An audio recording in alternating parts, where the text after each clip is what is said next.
The ambush stance is one of the most critical mechanics in Total War Warhammer 3. Here's how we can utilize it to the max. First of all, let's make sure we understand the basics of how ambush works. So you'll have your army out on the campaign map, and so long as you've got 25 movement range or more, you'll be able to go into ambush. This will then give you a percentage of the chance of your ambush succeeding if some silly sausage should run into that red circle of yours. But how does the game decide that number and find what your ambush chance is? Well, it's all about terrain, you see. When you mouse over, you can see ambush chance 45% in the open here, but in the trees it goes up to 70%, and if you go a little deeper into the trees, you can even reach dense forest, giving you 80%.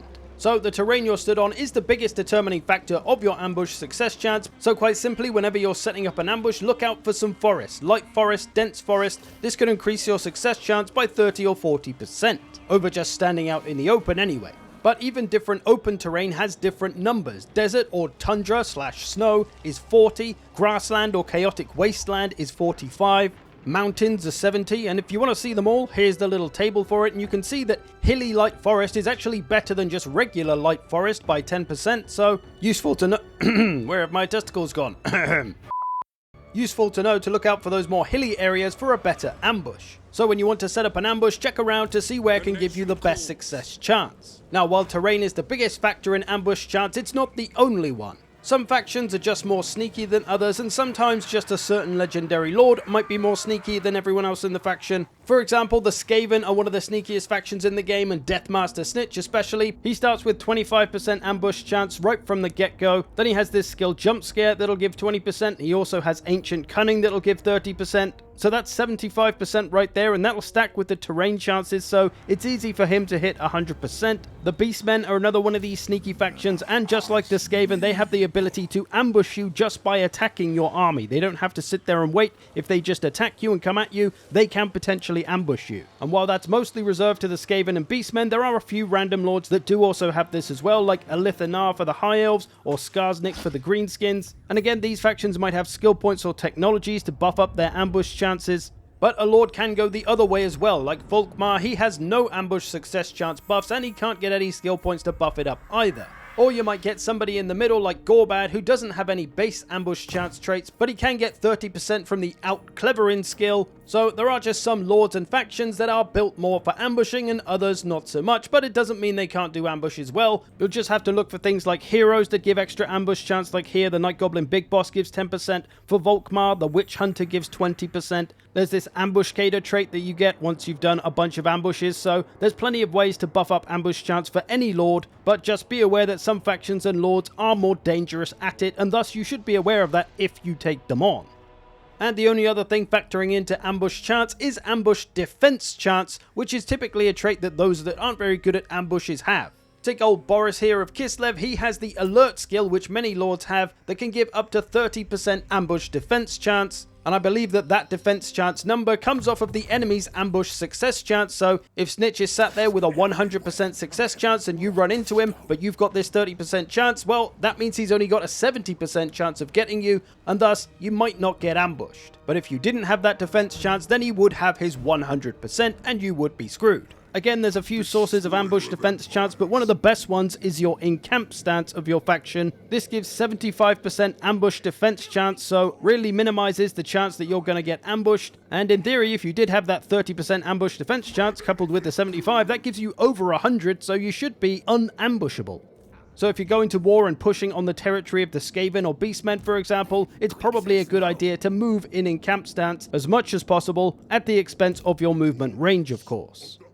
Another thing that's useful for your defenses, if ambushy factions are pushing on you, you can build this little defense building which says hidden armies will be visible. So this will greatly reduce your chances of ambush. So especially useful if you've got rat or goat problems, but good against any faction really.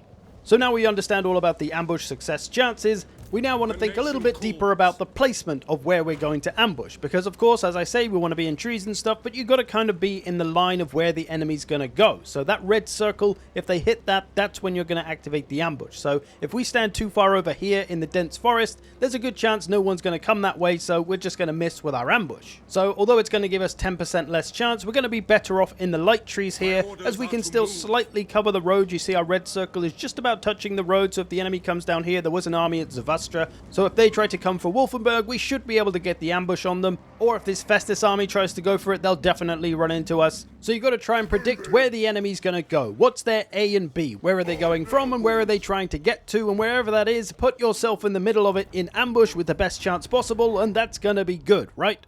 Well, not always. If you don't consider your positioning, it may end badly for you if you don't get the ambush or you get more than you expected. So how can we more safely execute ambushes with less risk of disaster for us? Well, let's say I want to ambush maybe one of these two armies, preferably this Skaven army. It's big, it's dangerous, and you can see while it's selected that there's this big red ring around. That's showing its movement range, and I'm sat right at the end of its movement range. So when it comes to attack me, if it's a fight maybe I don't like, or maybe another army comes from somewhere, I'll be able to retreat, and they won't be able to reach me because I've gone outside their movement range for that turn. So I set my ambush at the edge of their range, but oh scheisse, what do you know, another Skaven army and a bit has come out of the woodwork from somewhere, and now I'm in a really bad situation. But luckily, I'm at the edge of their range, so when I retreat, they cannot follow me. They don't have the movement range to attack again on this turn. So I'm able to get away, and I can go to my settlement, maybe try and set up an ambush there instead, or just hide in the settlement, or just run the fuck away. Over the next turn, I decide to try my luck again with an ambush, this time right outside my settlement,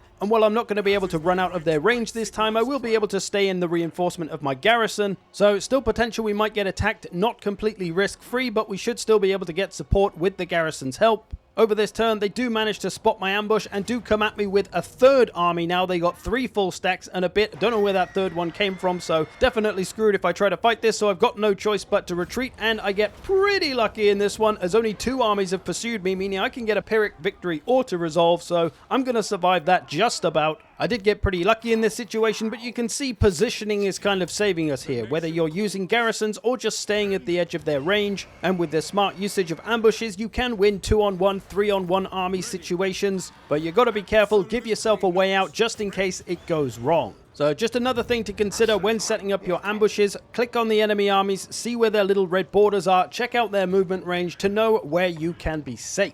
There might be a little bit of extra range like this, that's their force march range. If they don't have that, it might be because they're already in force march.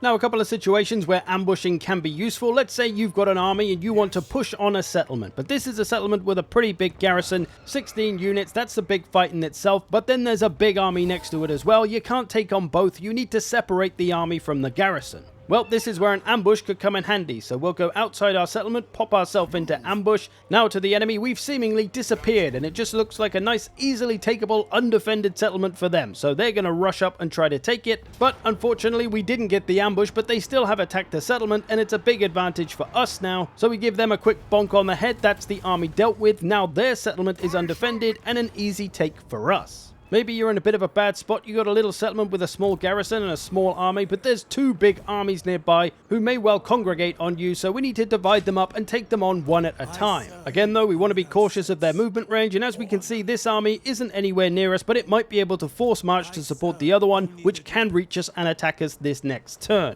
So again, we can go just outside our settlement, set up an ambush. If it goes wrong and we get attacked by 2 armies, we'll be able to retreat. We might lose the settlement, but at least the army will survive. Gonna get a few extra regiments of renown just to help our cause. And yes, this lord is called Donald Crump. Thanks to a viewer super chat for that one. Over the turn though, Kasplamo, we managed to get them. Ambush, that's one of the armies we're going to be able to deal with, although it does look pretty tough for this army we've got. But basically here, using one army, we can break up 2 or 3 enemy armies into smaller chunks. Honestly, ambushing is really damn powerful, and you should do it all the time. There isn't really a downside, other than a little bit of loss of movement range, and if you play it a bit risky, it could be bad, but those kind of situations are easy enough to avoid, and gives you an incredibly advantageous position when you get into the battle. So if you're not ambushing very often now, start. Ambushing is also an especially good idea if you're facing a ranged heavy army, because that army is going to rely on their missiles doing damage, and we get to start right on top of them in an ambush. Like this Tzeentch army, it's mostly missiles. We can take away 90% of their ammo pretty much, because we'll be able to get into them before they can use it. And for a couple of ambush tricks, there's the good old classic using a bait army. You could just have a small army like this, or just even a single lord. What you want to do is move them up. We're going to go a little bit in the trees here. We're not going to put them in ambush though. We're actually going to put them in force march, because the AI can't resist attacking an inferior army that has clumsily been left in force march. And then we take our main powerful army, put them nearby in ambush. As long as your army's in the red circle, they'll get the ambush potentially. 85% chance here. Volkmar's then like, oh, there's an army to kill. Dickhead walks straight into the ambush. Easy. Pulled him out the settlement. We've taken care of this army now. So we simply baited him into running into our ambush. And same thing again here with the Vampire Coast, setting up a little bait lord with the main army nearby, trying to pull in some of those silly French. There's a bigger army and a smaller army. We managed to get the smaller one, which isn't quite what we wanted, but we can wipe that off the map. Then the bigger one's going to come straight after us, so we're still taking on the two armies, but we're taking them on one by one, which is much easier for us than taking them both on at the same time. Another sneaky way to use ambushes is to just avoid trouble. You see, when you go into ambush, you basically become invisible to the nearby enemy armies, provided you don't get discovered. Now, of course, the higher the ambush chance, the less chance we're going to get discovered. So if we run into these trees over here, that gets us 85%. So a very solid chance of staying hidden. And over the turn, we do manage to stay hidden, and those two Bretonnian armies that were nearby have just gone about their business and gone off to other places, not knowing that we're there. So this can be great if you just want to escape a bad situation, or if you want them to run away and just leave a settlement undefended, you can just sit there and wait patiently until they leave, because as long as they don't know you're there, even if they knew you were there just now, they'll just forget that you were there and they'll run off and do something else. Like here with my 2 stacks of Beastmen, there's about 89,000 stacks of High Elves nearby, and they will mess me up if they get a hold of me, but here, hiding away with 85% chance of staying hidden, over the turn, those High Elf armies will move off like they never even knew we were there at all. Again, it can be risky if you're this close to enemy armies, and I'm not sure if defense chance actually brings that 85% number down, for example. So yeah, use this kind of sneakiness cautiously, stay at the edge of movement zones where possible. Another little trick as well with escaping such bad situations is to set yourself up near a river, the kind that you have to take an entire turn to get over, and position yourself so that the enemy attacks you kind of perpendicular to the river so that they'll run at you and then you'll run directly away from them over the river because they won't be able to follow you. As you see here, I'm attacked by the two armies. If I press retreat, it's going to take me over the river because that for some reason doesn't cost any movement range in retreat. Now I'm over the other side of the river. They can't get over here because it takes an entire turn to get over the river, and thus we're safe. So this can always be a nifty little way to get yourself out of trouble if you're trying to escape via ambush stance. It's also important to know about the leadership debuff an ambushed army gets, which is the moment an ambushed army realizes it's been ambushed, it will get a -10 leadership penalty that degrades over the course of a minute. So for like the first 30 seconds of an ambush, you've got a pretty good chance to rout some stuff if you've got some leadership debuffs of your own and it's a low leadership enemy faction. Like here with Azazel, he's got a couple of ways to apply -16 to enemy units, and so as soon as he touches stuff or he drops a spell that gives -16, units just start running away. That's being coupled up with damage leadership penalties as well, and against the low leadership Bretonnians here, as you can see, their army is all run away in less than 30 seconds. So just a little bonus to make use of right at the start of an ambush if you can.